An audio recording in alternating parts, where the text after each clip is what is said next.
The desert looked like the end of the world, endless sand stretching in every direction under a sun so harsh it seemed to erase the idea of life itself, and for Captain Elias Mercer and his small reconnaissance team, it was becoming less of a mission and more of a fight against time. Their navigation system had failed 2 days earlier, their water supplies were running dangerously low, and every direction looked identical, flat, empty, and mercilessly dry.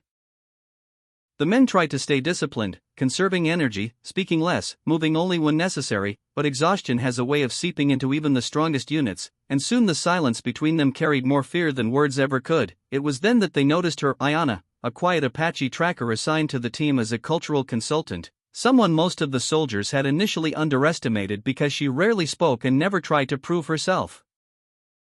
She walked slightly ahead of them, scanning the ground with an almost unnatural calm, as if the desert wasn't empty at all but full of information only she could read. When one of the soldiers finally broke and said there was no water anywhere for miles, she didn't argue, she simply stopped, knelt down, and placed her hand against the sand. The others watched in confusion as she closed her eyes, feeling the ground rather than just looking at it, and then slowly moved forward, her direction shifting in a way that seemed random to them but deliberate to her. "This land is not dead," she said quietly, her voice steady, "it is just hiding what you refuse to see." The captain frowned, glancing at the cracked earth around them, seeing nothing but dryness, but she continued walking anyway, leading them toward a cluster of rocks that looked no different from any others they had passed. There, she instructed them to dig, not in the open sand, but at the base of the largest stone where shadows pooled even under the relentless sun. The soldiers hesitated. Skepticism written on their faces, but desperation eventually outweighed doubt, and they began to dig with their hands, then their tools, striking dry earth that seemed to mock their effort at first. Minutes passed, then longer, and frustration began to build until suddenly the soil changed texture, becoming darker, cooler, slightly damp, and within moments after that, a faint trickle appeared.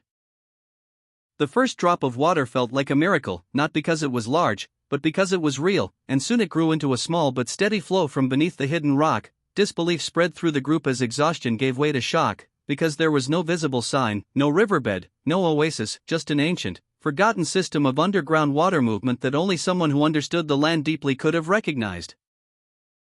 Ayanna simply watched, not surprised, as if she had known all along, and when the captain finally asked her how she had done it, she explained that the Apache people had long learned to read the desert differently, not as emptiness but as memory, where rocks, shadows, plant patterns, and even the direction of heat could reveal what lay beneath the surface. She told them that water always leaves signs, even when it refuses to show itself, and survival depends not on forcing the land to reveal its secrets, but on listening closely enough to understand them. By the time they refilled their canteens, the desert no longer felt quite as hostile, not because it had changed, but because their understanding of it had.